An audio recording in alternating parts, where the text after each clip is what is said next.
কালকে একটু আমরা বেরিয়েছিলাম আমি আর মেয়ে, আর তাই বানিয়ে ফেললাম ছোট্ট একটা ভিডিও। দেখো রেডি হয়ে দুজনেই মেয়ের দিকে ক্যামেরা ঘোরাতে মেয়ে তো আমার দিকে চোখ প্রথমে গোল গোল করে তাকাচ্ছিল। আর তারপরে দেখো গাড়িতে করে বেরিয়ে গেলাম, তিনজনে যাচ্ছিলাম। আর রাস্তা ধরে যাচ্ছিলাম, রাস্তার পাশে দেখো এত সুন্দর সবুজ হয়ে রয়েছে আর বিলের জলগুলোও দেখা যাচ্ছে, আর সেটাই তোমাদেরকে দেখাচ্ছিলাম। আর তারপরে দেখতে দেখতে দেখো স্টেশনে চলে এলাম। আমাদের স্টেশনে যেখানে বাজারও সেখানে সব জায়গায় সব কিছু মানে একই সঙ্গে, তার জন্য কোনো সমস্যা নেই। আর তারপরেই চলে এলাম মেয়েকে নিয়ে নাচের ক্লাসে ভর্তি করতে। আর দেখো এখানে স্যার এসে ফর্ম ফিল আপ করছিল, আর আমি সেটাই মানে দেখছিলাম। আর সব গার্জিয়ানরা এসে বসে রয়েছে।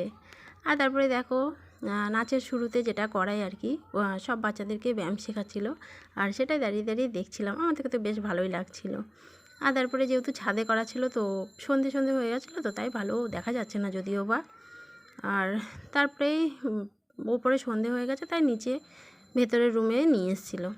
তো সামনে দুর্গাপুজো আসছে, তার জন্য পুজোরই মানে ডান্স প্র্যাকটিস করাচ্ছিল সবাইকে।